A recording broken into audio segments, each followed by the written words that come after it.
Hello. We've got about a dozen people watching, so we might as well start. So this is number 2 in an ongoing series entitled After Dark. Well, it's after dark here. You might not be where you are. This is where one of us, mostly me at the moment, get a synth, talk about it, play it mostly. Not a lot of talking in this, he says. But yeah, so that's what this is all about. I don't know. I don't want to be too late on this one because I need my beauty sleep. I've got a long day tomorrow. So, but I thought it might be worth, off the back of the last one of these that I did the other day, to introduce you to this lovely little thing. And it is little. Do you want to know how little it is? Let's bring its forebear in. Well, I say its forebear, the one that came before it anyway. There you go. There's the regular MASK1 EX. And it is bigger. Obviously, well, this one's big. This is obviously smaller. This is big. This is small. This is far away. Anyway, as you can see, it is somewhat smaller, more compact, yet it has more on it and more inside it. But let's just take a quick look at what this is. First thing you'll notice, obviously, with the original MASK1, this is getting difficult. MASK1 EX Mk.2, which is this one. As you can see, all it had was a little back plate there, and not much of one, but it had no other. Its insides were exposed, which some people liked and didn't like. Let me see if I can get that in the camera. So you can see right through. Hello. Not a lot going on, as you can see. Everything's just sitting there on the underside. So that was the MASK1 EX. A lot of people said, I don't like the fact that it's got exposed sides. It will get dirty and everything. Have you ever opened up a synthesizer? Dirt and dust gets in there regardless. So anyway, they addressed that first of all. As you can see here, we have a steel enclosure, I'm told. This is what it says. Steel enclosure, powder coated in this lovely kind of smooth blue turquoise colour on the front and the back. The base of the unit there, little vent hole, and that's it. Now you'll notice also that there is, apart from me, there's an extra knob. So we have the volume and we have the data wheel. Or as it's called on here, value as it's called on here, data. That's another change. But we also now have a dedicated filter cutoff right there. So that's always nice to have, because I guess that's probably the most commonly used function. The other thing you'll notice is the size of the buttons. So the buttons on the MASK1 EX and the MASK1 keyboard, along with the buttons you can see just here, are, I don't know what their size, but they're nice, big, chunky, clacky buttons, and they're all back illuminated, and as you can see that they flash. But on this one, they're about, I would say, half the size, I guess, in total, and they're not recessed as much as the surface of the button is at the same height as the surface of the front plate here, and the travel on the button is very, very minimal. So when I first looked at it, I thought this might be a bit funny, but it's not. The buttons are very, very short travel and flush with the surface, so it doesn't feel odd, it doesn't look odd, it's fine. So what else is different apart from the enclosure? We've got the colour scheme, of course. That's slightly different, somewhat playful. This is called the Jade Vine Limited Edition. Apparently, Jade Vine is a plant of some description, colourful plant. So that's, I guess, where they got that from. They've also color coded certain areas, so red for right and green for layers and splits, and kind of a beigey color for the oscillators and the filters. Blue for the volume there. I don't know if that really means anything. Doesn't seem to make much difference. But other than that, we've got the same number of buttons across the base and across the top here, the same functionality. But on the back, things are slightly different in as much as you have a stereo pair output, you have a headphone socket, you have your 5-pin MIDI, and then you just have a USB-C port here. And the previous model had all of that plus a power supply, and it had the big chunky USB-B connection. This USB-C port does 3 jobs. It's data. It does say poo, doesn't it? It's data, it is audio, and it is power. And that bothers me, and that's one of just a couple of little things that I'm not wonderfully happy about. It's fine, I can work around it, but I think it's a bit short-sighted to put a USB-C socket that does USB, MIDI, and audio all in one.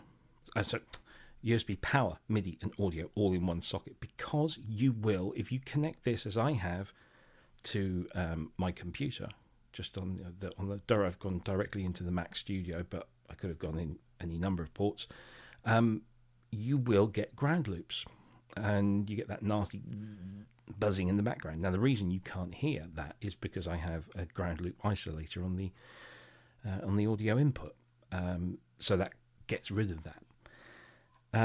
These things, word of advice. So this is a USB isolator. It's okay if you just want to isolate the power and not use the port for MIDI or audio, because it either doesn't pass it through or it passes it through when it feels like passing it through. So these really are only useful if you're using your regular MIDI ports and your regular audio outputs. If you want to use this for USB, MIDI, and audio, then you really need to get an audio isolator that sits in between the device and its input. So that was, I know compromises had to be made, I guess, to get it into a smaller case and maybe to keep the price down, but that's a little bit of an own goal, if you ask me, because it would be super handy to be able to use a single USB port for audio, MIDI, and data and power. Sorry. Now, USB audio, again, does it need it? So what happens is when you plug this into your computer, it's class compliant. It will show up as an audio device with 2 output channels or input channels, audio in to the computer. And that means that you can select it within your recording software or whatever as an audio input, and the audio will come out of here into the computer via that. But of course, it's also delivering power and possibly handling MIDI. So it's not a great idea. I mean, I've just resigned myself to the fact that I will power this via USB. Well, I have to power it via USB, but I'll take my audio out of the regular audio sockets and possibly use the regular MIDI ports instead of using this for MIDI. At the moment, it's fine because I say I've got the audio ground loop isolator connected between this and the interface, so that's why you can't hear anything. But I'm always a little dubious about using those filters because they'll be taking other stuff out that maybe I don't want. But it's fine. It's okay. It'll do. Right. One other thing that I noticed as soon as I got this out of the box, I don't know if you're able to see in this light. There, you might see it better there. So does anything stand out to you, apart from the fact it says poo, which is actually just program? Does anything stand out to you on this surface as being maybe slightly out of place? Anything here that you can see? I appreciate there's like a 30-second LED light bleed. No, it doesn't tend to. I think it looks a lot brighter on camera. So no, it's not that. It's not the LED light bleed. In fact, they look. It's kind of difficult to show. Cut-off knob is no. We've spoken about that. Yeah, that's definitely there. But no, there's something a little out of place. Screws, no, screws are, they're just like the other one. This is kind of what they do. I don't have an issue with the screws. Come on, it's got to be fairly obvious, isn't it? It was blindingly obvious to me when I got it out of the packet, because I thought, oh, hang on, what's this? Anything? It does show up better if I hold it about there. Has anyone got this? Something that looks a little out of place. Off is a bit close to the volume, yeah. But to turn this off, you have to press and hold it, so it's not a big deal. But no, it's not that. Let me just take a little sip of my drink.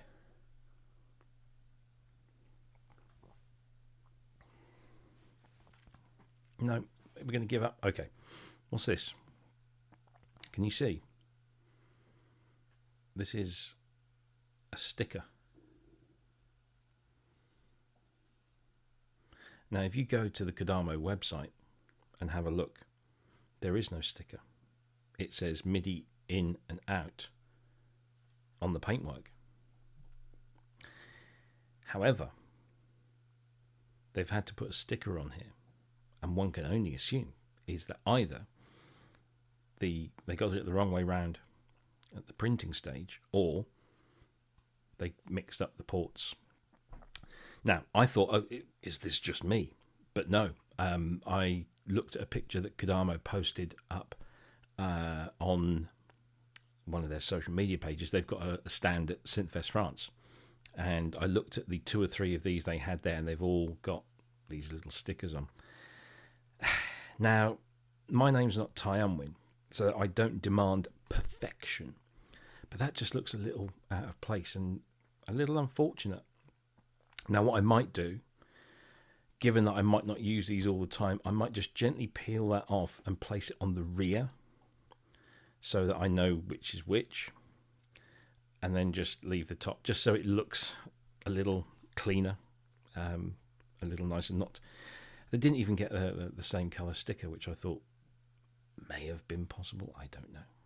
But, yeah, there you go. So there was just a little thing that caught my eye, and not necessarily in a pleasant way, but it doesn't make a huge amount of difference. It doesn't affect the performance, and this is only ever really, I suppose, going to live on my desk. It's not like I'm going to be doing anything more than that with it. So there it is. This is the MASK1 EX Mk.2. Internally, it is slightly different in that this actually has 14 voices of polyphony, and that's kind of interesting because this one only had 10, but the keyboard had 12. So this little one is, on paper, as far as voices are concerned, more powerful in terms of polyphony. So that was interesting. It also, I think it does multi-timbrality in the same way. I think they're just explaining it differently. So it has what they call 2x2 multi-timbrality. So you can have 2 separate voices, or separate patches, should I say, on 2 individual MIDI channels, and each of those can have 2 parts to the voice. So it's 2x2. So yeah, that's kind of how it goes. I haven't tried it yet. I haven't tried the multi-timbrality part. I will do. Maybe we'll, if I get time to sort it out, we'll figure something out and come up with a couple of different patches that we can listen to and discern how it's going on. There's a part switch here, which isn't on the original here, because you see the buttons stop at parameter, and those are there. So there's just a few little differences. But what I like about this is that it's very compact. It's very sweet, it's very pretty looking, and it will sit over there on my desk, just over there where I've got my Waldorf protein and currently my MPC sample. So there's a nice little space on my desk there, and this will fit in there and actually not be so congested over there. So yeah, I like the fact that I've got one of these to hand. I've also got the keyboard, which is over on the other side of the studio there. And I was hoping that I could maybe have enough time to set it up here so that we could have a look and listen to all three. The other thing that I'm not sure about, so this one, what is now, I suppose, the MASK1 EX, the limited, don't make them anymore version. This they reduced the oversampling in the DACs from 16 times to 8 times. I think it was 16 on the keyboard, 8 on this one. Honestly, really couldn't hear a difference. The sound quality is fantastic, and I really couldn't hear that difference. What they haven't said is what the oversampling is on this, so I'm going to assume that it's the same as this one, but maybe it's different. I don't know. That's it's hard to get hold of the guys at the moment because, as I say, they're all in France for Synth France. So here we go. Anyway, nice to see you all. Thanks for joining. So this is part 2 of an ongoing series of just late night noodles, where we can just listen to a synthesizer and marvel at the sheer awfulness of my playing, which probably doesn't deviate much from just big fat chords. But anyway, we'll probably do more of these, and I'll pick out a synthesizer, and we'll place it somewhere, and we'll put a camera over it, and we'll start playing it. So for those that are interested, I'm playing everything off of an Arturia Keylab Mark III big 88 note weighted controller, which is lovely, and it sits under my desk, and it's the black version with the dark wood ends that match the color of this desk, so it looks really cool. I like it a lot, and it's a very versatile controller, and that's going into it's just USB'd into my computer, and then the connections are made, and I might as well give this a plug because this is an extremely cool piece of software that Nick Howes, who is a regular in our chat rooms on a Friday, he mentioned this, and I thought, oh, that sounds interesting. Let me go and have a look. And what it was this. It's an application called MIDIVEX, and there's a free version, which is currently what I'm running, but I'm going to buy the full pro version because it gives you loads of extra bits and bobs.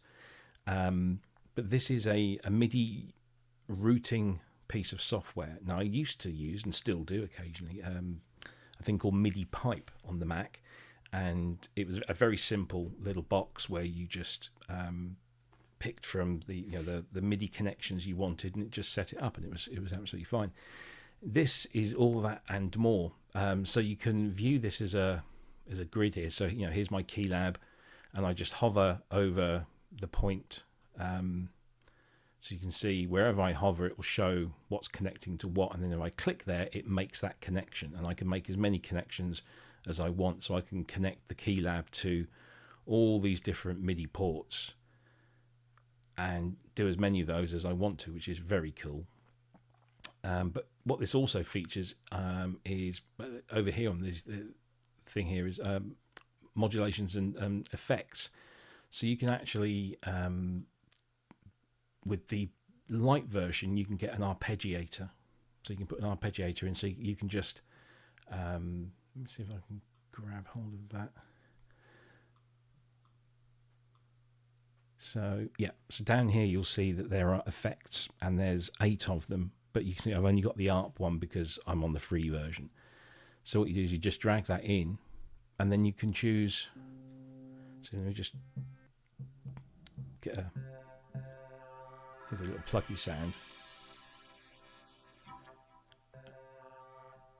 and let me just. Yep, that's one. I don't know why I've put that in there. Go away. So it's all too easy. Go away there. So we go back here, Now we put the ARP in here.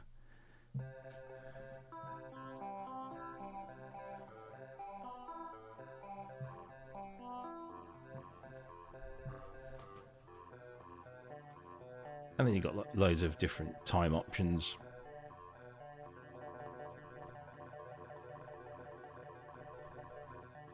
And different styles. Ranges. Different gatings.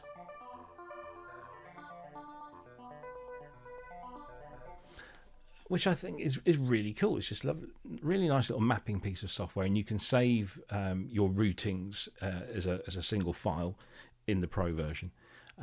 You can also do patch changing and all that kind of stuff in here as well, and you can sync it to a different clock if you want to. I just thought it was a really cool piece of software. It's called MIDI-Vex, and it is by a company called MIDI-Vex. So just change the V to an F, and you can go to MIDI-Vex.com, and you can download this, try it. You can try the Pro version for 14 days, and if you want to upgrade, you can.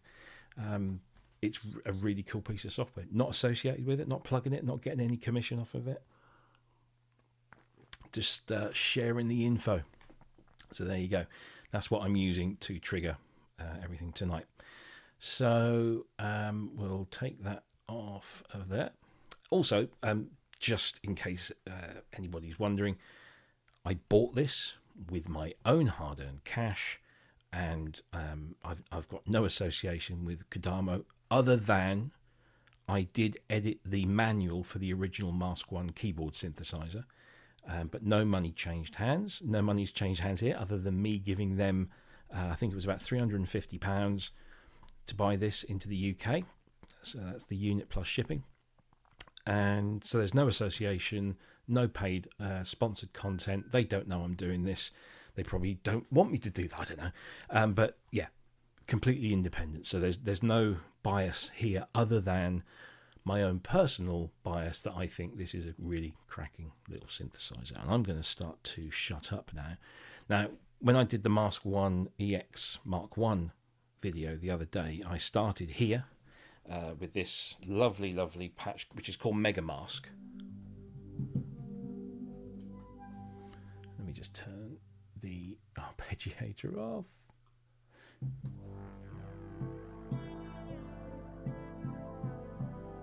And I'll just explain what's going on here. So this is, there's obviously a lovely kind of pad sounding that responds to a little bit of aftertouch, not much, and is just undulating with the LFO2. As you can see, the LFO2 kind of flashing there. A bit more volume, okay.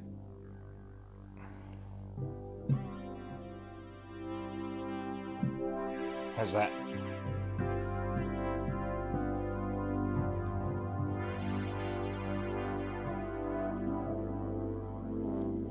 Now, what is going on here is that one of the unique things about the MASK1 series of synthesizers, it has these kind of performance modes. So, for example, this one has, I think it's paraphonic slur. Now, if you play a note and then you hold that note down and play another note up to 2 semitones away from that note, it will slur the note. So here's an example.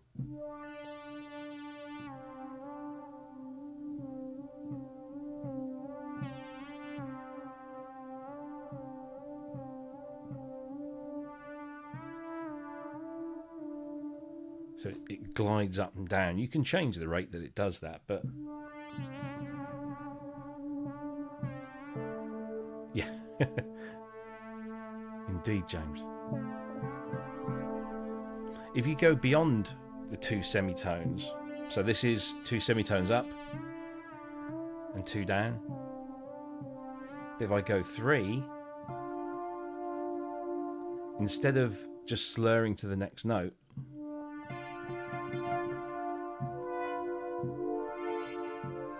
it just plays it.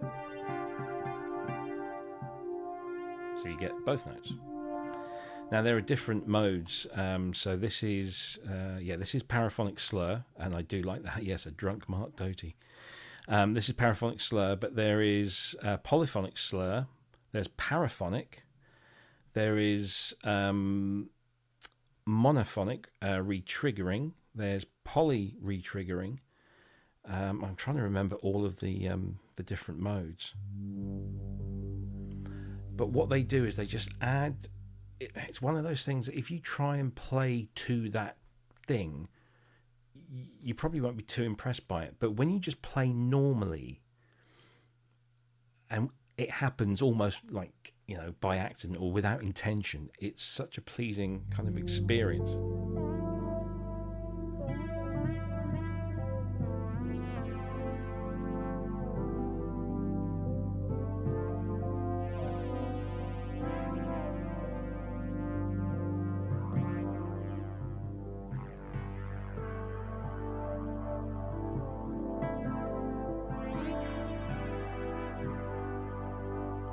If you go and download the MASK1 manual, it will give you probably a much clearer explanation. This is also very nice with the velocities. You can hear it opens up the filter.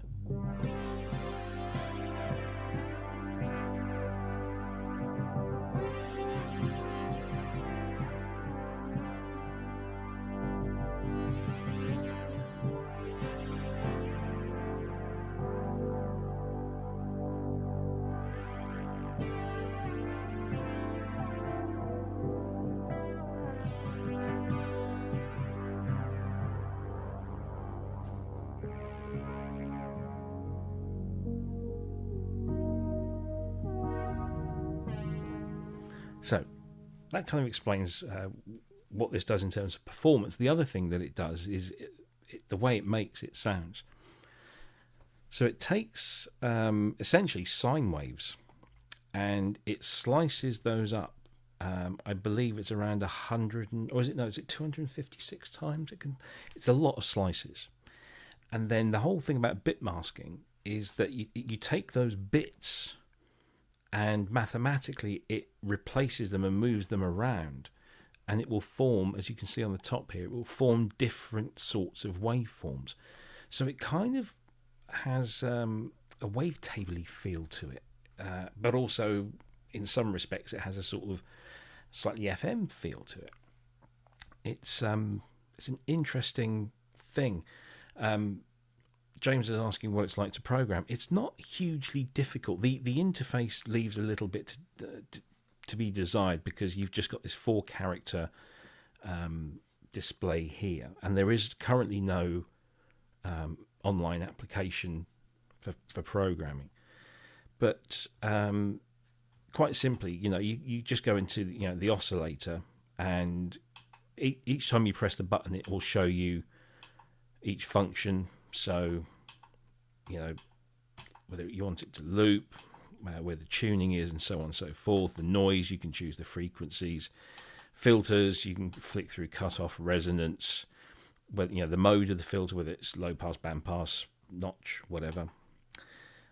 Keyboard tracking, and the decibel rating. So you can go all to these different settings here. Or you can just use the parameter to flick backwards and forwards through those things. So there's a little bit of button pushing and stuff, but it's not difficult to start coming up with something really nice. And of course, it has some really nice effects in here as well. So that really gives it, brings things to life, as effects always do. You've got an arpeggiator built in here as well. You've also got a form of a sequencer, which is more of a kind of a looper type affair. A couple of LFOs as well to mess around with, so it's not terribly difficult to program. I would personally like something a bit more visual, so if there's some clever people out there who can do an on-screen editor, that would be fantastic. There is, for patch management, there is a web-based patch manager. Maybe I can show that to you. Let me just bring it up here. Let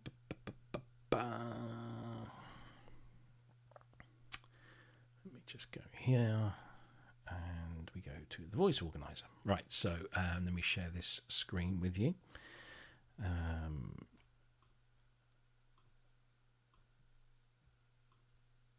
So this is the voice organizer, he says. There it is. Right. So first of all, it's asking you to connect your device, and you then just choose the input and output. So you find it on your list of things. There it is. There's my input device, and there's my output device. And you tell it, is it the MASK1 keyboard or is it the MASK1 EX modules? And it's that. So you connect, and then you get this, and it's a pretty simple thing. So here you can load the factory bank from the MASK1. So it's just now gone and populated all of these sounds. So these are 377 factory presets that you have over here, and any voices that you've created and saved to the user bank will appear here. I don't think I've got anything in there because this is literally brand new. So yeah, they're all init patches, but once you've got those patches there, you can download that to the computer or reinstall them from the computer. You can download a list that exports in a CSV file as well. So it's kind of rudimentary and stuff, but that's how you can get sounds in and out of the MASK1s. Right. There we go. Thank you, Tom. Tom is our man over there in Synthfest France. I hope you're having a good first day there. So it must be, what, 10 past 11 now. I did have a look at the Kodamo stand.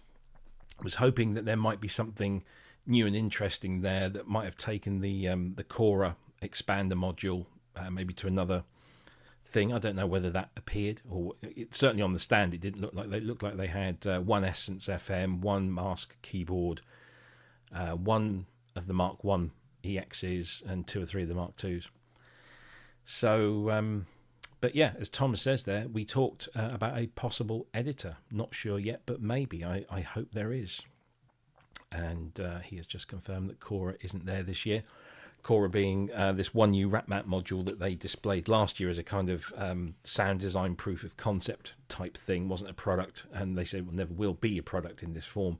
But it was just a way of combining bit mask synthesis and PWM samples, really. And it's kind of, sonically and visually, it reminded me very much of the EMU Proteus modules.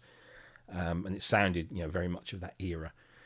Which is nice. I like that. But thanks for the update there, Tom. I hope you're having a great time. I'm looking forward to seeing your coverage over the next few days. Oh, yes, that's the Hans Zimmer modular. What's the name of the company that does that? It's gone completely out of my head. But yeah, the big Hans Zimmer modular. Again, another French company building amazing synthesizers. So we'll look forward to seeing more about that. Okay, so I'm going to shut up now because you get fed up with me talking. I know. So I'm going to Synth Tesla. Thank you very much. So that's the company behind the Hans Zimmer massive modular thing, and they're doing smaller versions that you can buy for about $8,000. So yeah, I'm going to shut up now and just play some sounds. But instead of doing what I did with the MASK1 EX, because they're essentially the same sounds, the same banks in the same order as far as I can tell, I started at 0 and worked my way up until I got tired.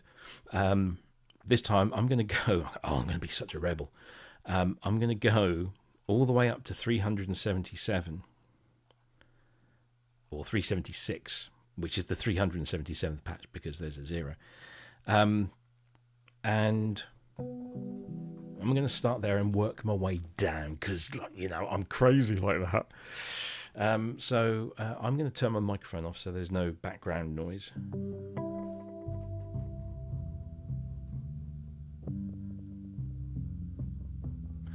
And enjoy this. If you have any questions, do put them in.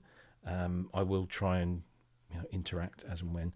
But I need to turn my microphone off here and not on there because that'll turn all my sound off. So enjoy the sound of the MASK1 EX Mk.2.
Okay, I've gone through about 60 or 70 patches there. I'm just going to see if I can find, there's a really nice drone type thing that I will just put on whilst I go and get something to wet my whistle.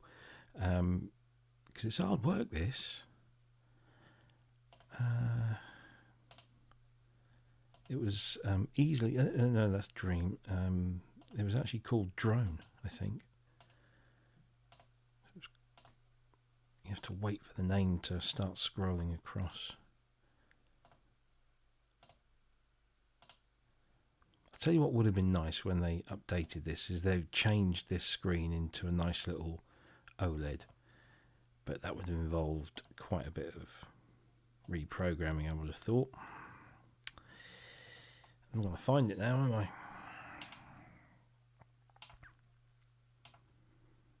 Sure it was called just Drone.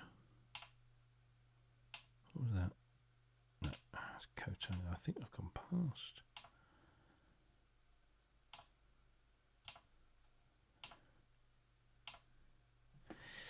But I will answer some of the questions that have been popping up in the chat once I've just gone and got. It's not that. So I've got something to just wet my whistle, and then I will be off to bed because I need to get as much sleep as possible. Got a long night ahead tomorrow night, and so if you're going to be watching the show.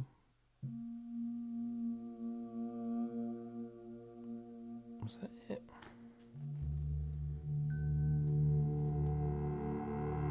No, it wasn't that. Yeah, if you're watching the show next week, tomorrow, we are showing the entire live gig from Synth Southwest, starring our very own Peter James Stephen, followed by Dr. Mike Metley and Paul Harriman, followed by Ty Unwin, and you really do need to stick around for that one because that is a lot of fun. And then to round it all off, we've got Steve Davis and Gaz Williams doing their 40-minute improvised modular set, which was rather bloody good, if I say so myself. Sorry about this. I thought I'll find a patch that I can just leave running and there was this gorgeous it was, drone pad that I could just play notes and it would just carry on doing its own sweet thing. I'll tell you what might make it quicker is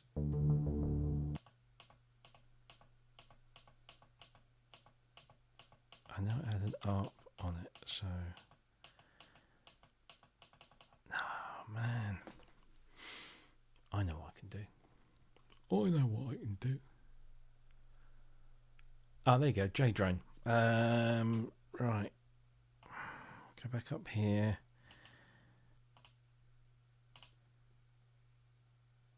Whirly.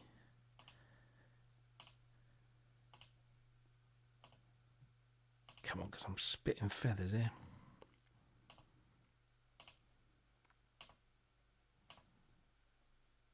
J-pad. Oh, yeah, we're almost there.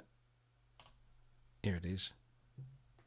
Right, I'm gonna let this run because this is brilliant, this patch, and I'll be back momentarily.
Still going.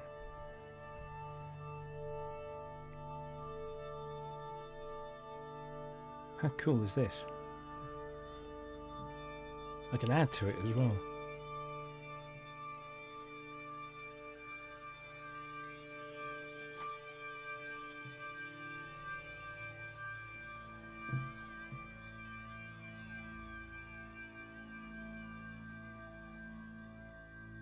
It's not bad, that, eh?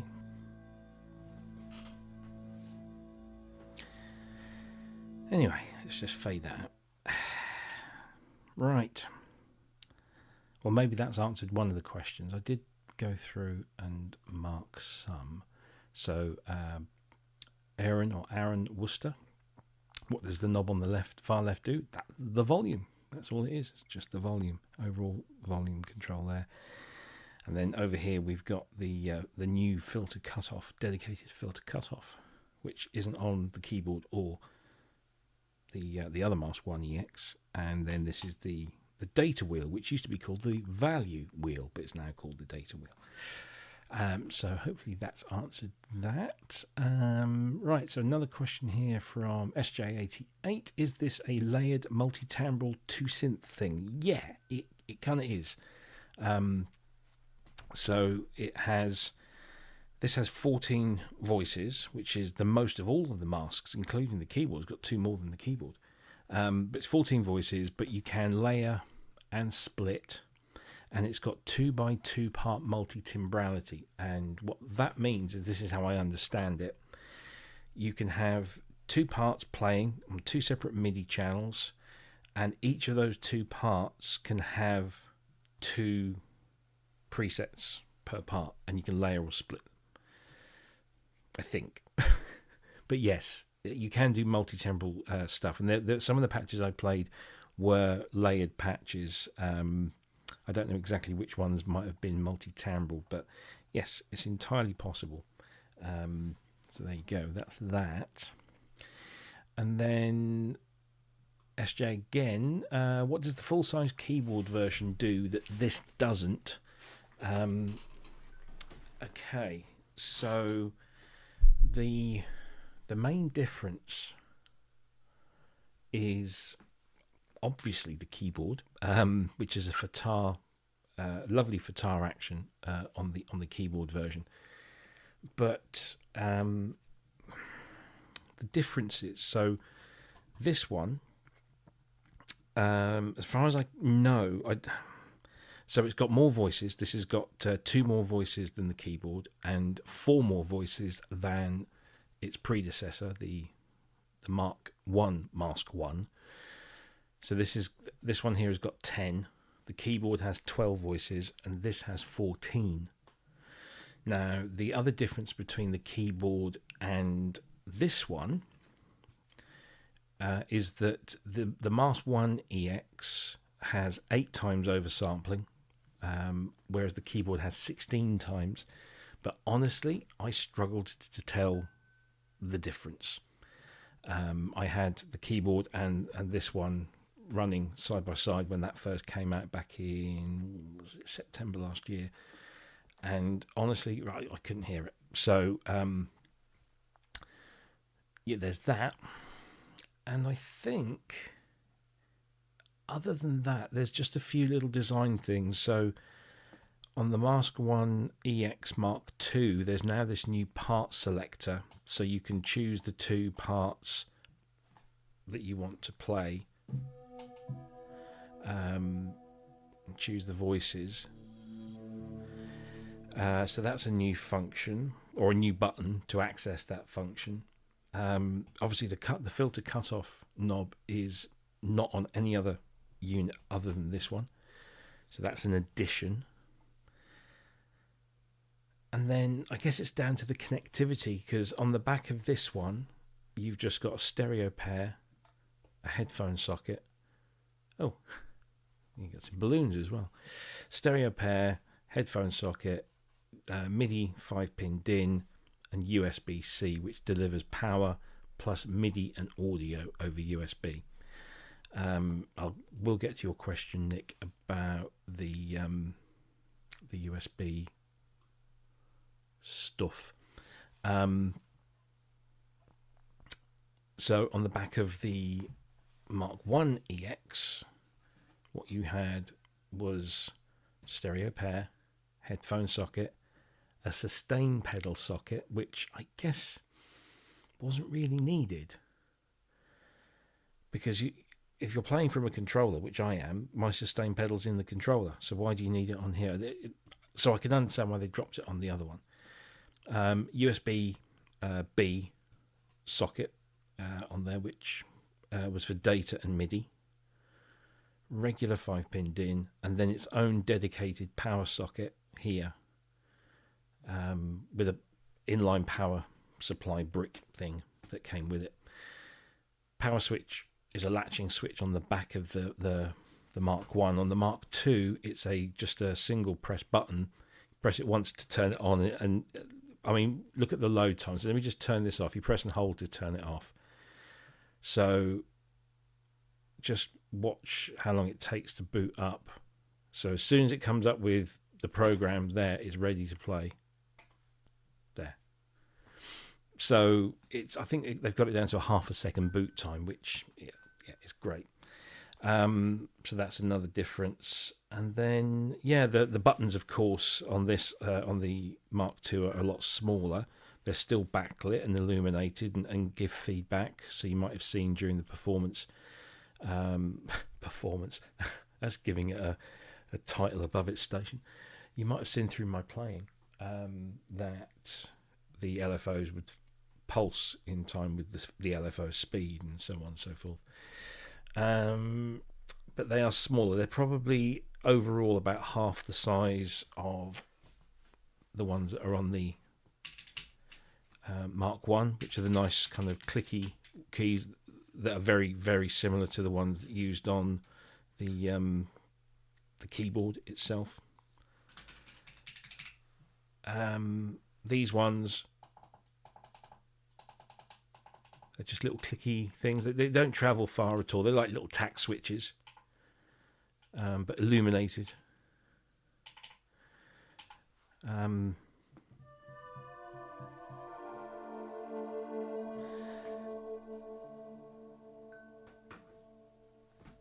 And I think that's about it. And of course, the Mark II has a full enclosure, front, back, sides, bottom, everything fully enclosed. So yeah, and yes, it's not poo, it's POO. Yeah, so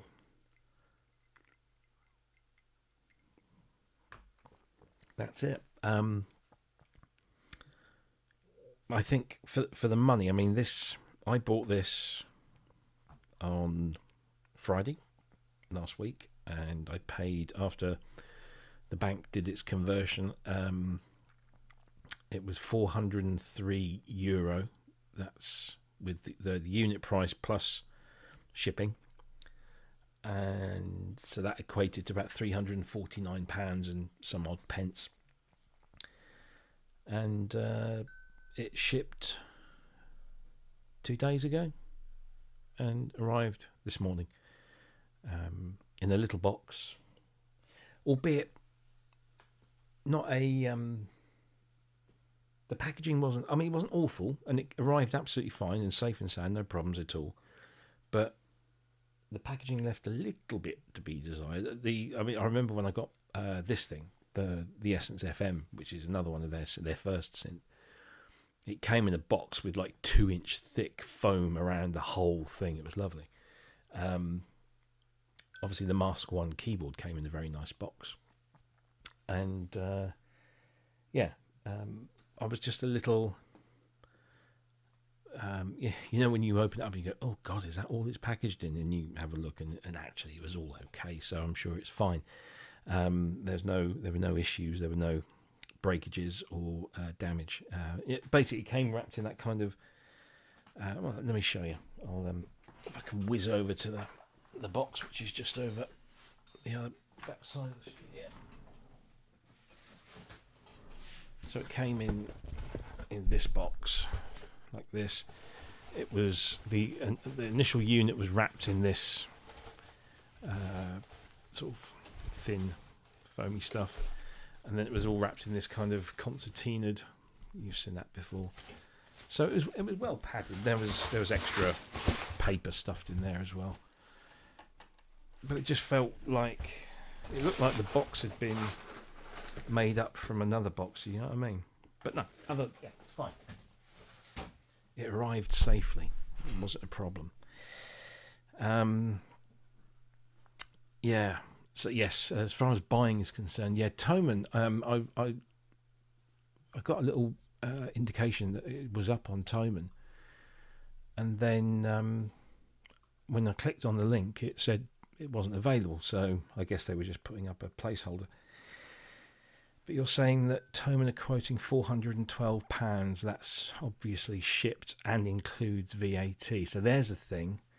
I don't want to talk it up, but I don't think I paid any VAT. Certainly, I've not had anything through from FedEx yet. Normally, they will let you know, but they delivered the item, and there was no indication of them charging me any VAT, and I certainly didn't pay any VAT when I bought direct from Kodamo.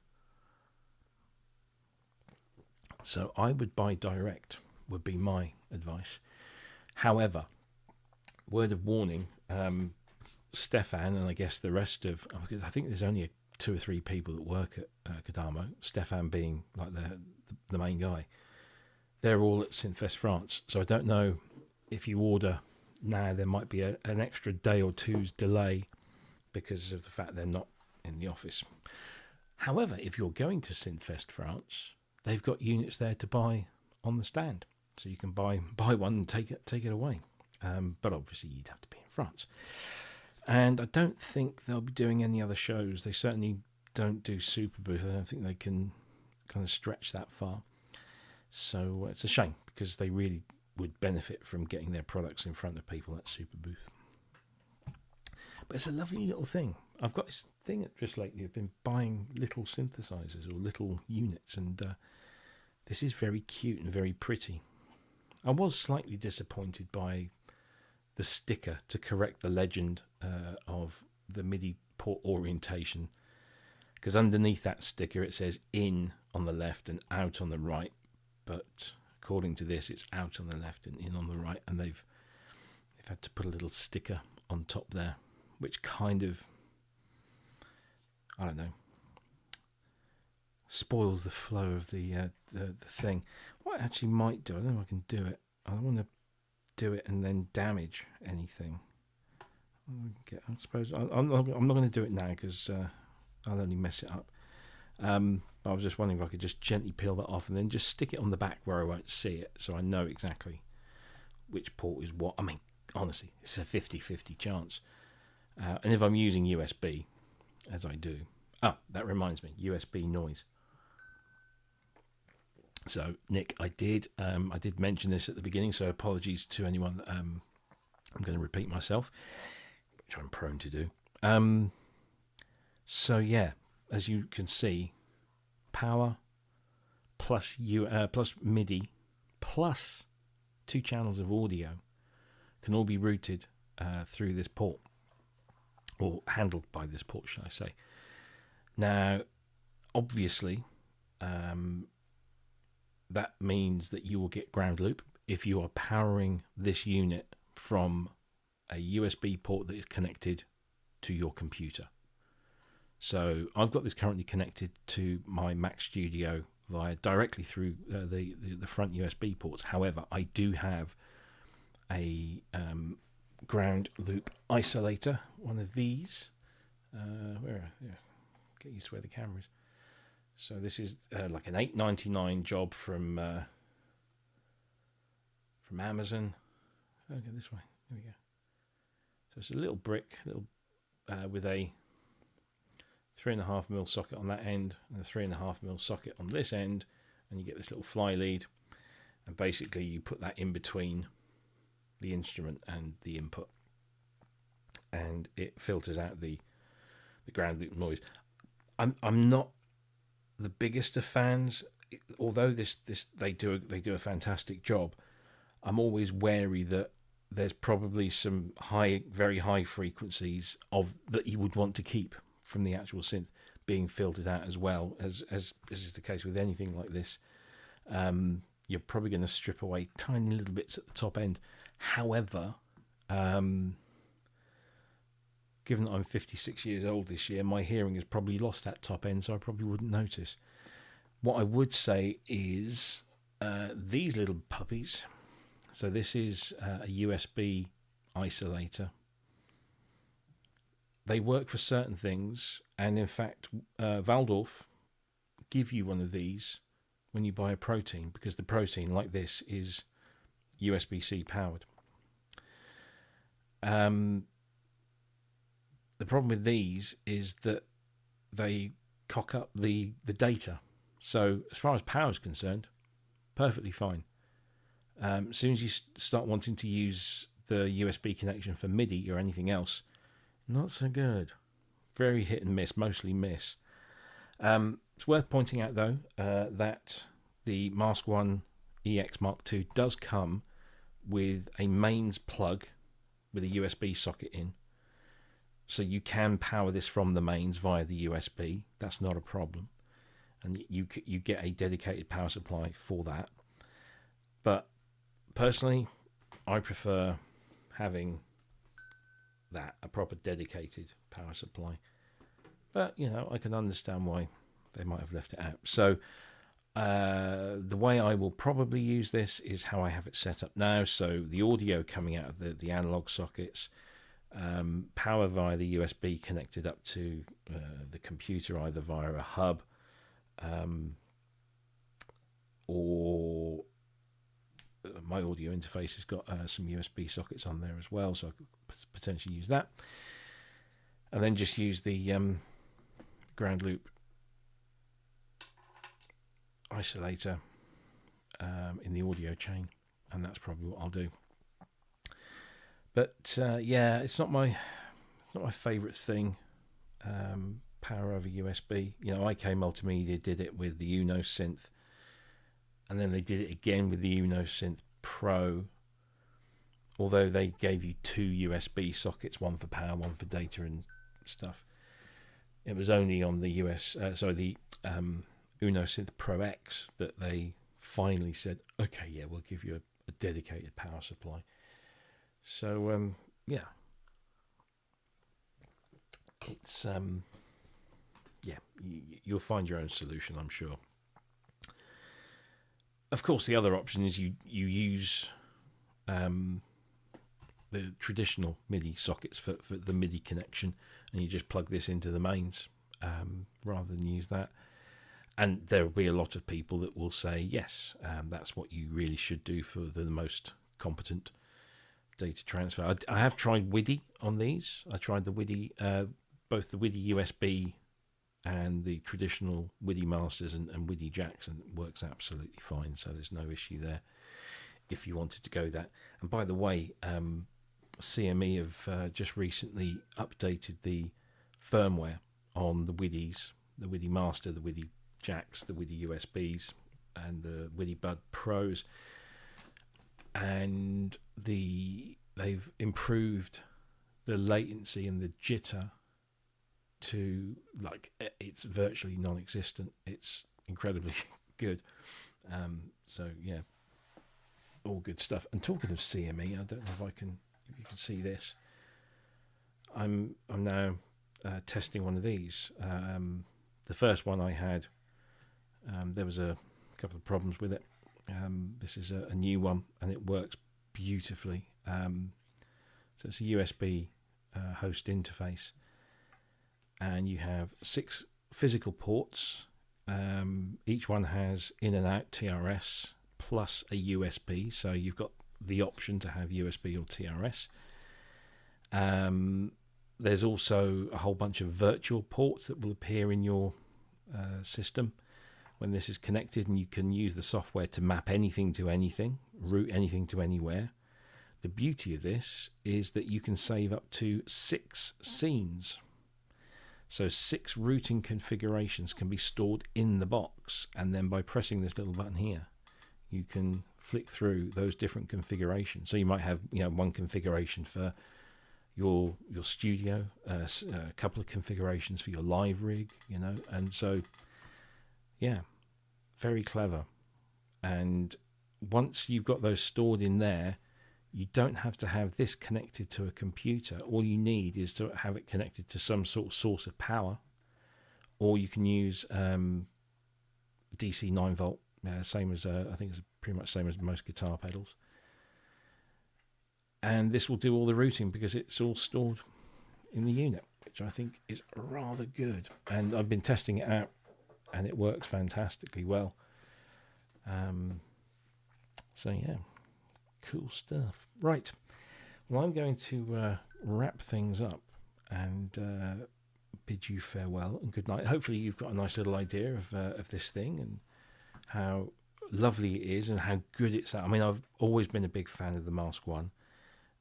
It sounds great, and this is a nice little addition to the range, and I will be having this on my desk probably permanently because it does produce some amazing sounds, not least this particular pad sound,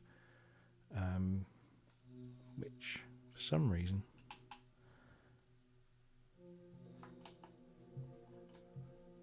is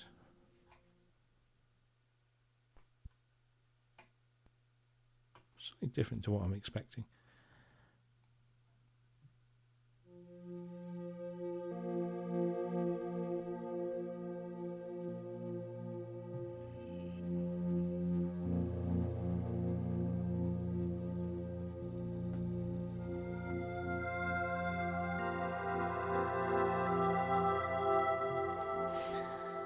Anyway, there you go. So yes, don't worry. Sorry, I'm not selling the Mark 1. I'm not selling any of them because I think they're all really good, and I think I'll actually find uses for them. Another thing, before I head off, somebody asked on the show when we were talking about this the other week, can you polychain one of these with one of those, or even the keyboard? And the answer at the moment is not as a function. There's no function in here that allows for polychaining. But when I spoke to Stefan about it, he said that he might consider doing the odd and even method, which was famously used in Yamaha's TX81Z and DX11 synthesizers, where you set both units, one to even notes and the other one to odd notes, and then you get the polyphony, or the extra polyphony.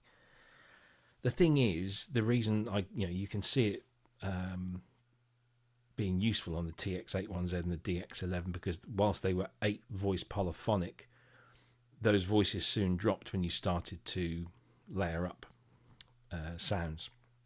So this has got 14 notes already, but 14 plus 10, it's 24, or 12 with the keyboard, so that gives you 26 notes.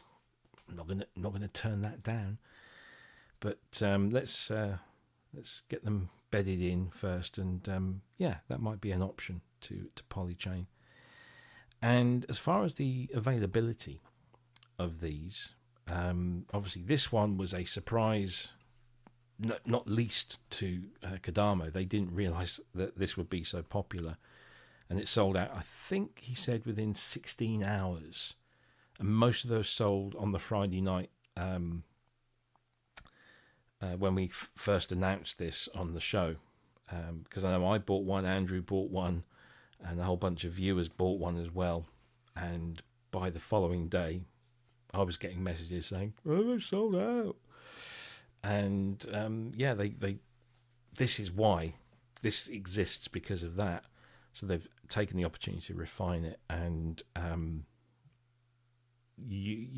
as far as I'm aware, they are still showing as available on the website. They are, and they are definitely available and will be available, and they're going to sell loads of them. And I hope that this will become a permanent fixture in their catalogue. This particular edition, they've called it, and I think maybe they made a little bit of a cock up by calling it the Jade Vine Limited Edition, because it implies that there's not going to be many of these. Maybe that was a deliberate thing, I don't know. But I'm hoping that what they should have done is they should have taken this and just given it a standard, very simple color scheme and interface, and just made that the base model. And then say, oh, here's the base model, it's 350 quid. And for a limited time, we're going to do it in this color scheme. So if you want this kind of pretty pastel color scheme, you can have that, but we're only making 100 of those. But hopefully this will be a permanent thing, because it deserves its place, because it sounds great. And there's no other synth that uses this bit masking technology. That's their thing. So it's a cool thing. Anyway, I'm going to go, which I said I was going to do ages ago, but I'm definitely going to go now. And I will leave you with the fact that there will not be a live show tomorrow, but there will be a show, and it will be at 7 p.m. UK time. So the same time, same place applies. But instead of a bunch of angry white men ranting about synthesizers, you will get the entire live show from Synth Southwest, which will feature Peter James Stephen, Dr. Mike Metley and Paul Harriman, Ty Unwin, and rounding off with Steve Davis and Gaz Williams. It's a brilliant show. There's a bit of me in there doing the MC stuff, but it's a load of great music, and I hope you enjoy it. And it goes for about 2 3/4 hours, so get your popcorn, get whatever drink you want to see you through, and then sit down and watch that tomorrow evening, and I hope you enjoy it. And we will be chopping it up into 4 separate videos later, so that you can pick and choose which one you want to see whenever you want to see it. So make sure you're there. Spread the word. Share the link. It's up on our YouTube page, and let everyone know. It's a brilliant gig, and I have to admit I get a little bit emotional at some points throughout the evening for various reasons. But it's a great show. So thanks ever so much for stopping by. We'll do another one of these after-hour sessions maybe next week, maybe not, but we will do some more. And we've got some other ideas brewing for the channel, so lots of interesting stuff coming your way. And of course, in 3 weeks' time, it's Super Booth. So if you're going to Super Booth, I will see you there. Anyway, have a lovely rest of your day or evening, and I'll see you all soon. Take care, everyone. Bye-bye.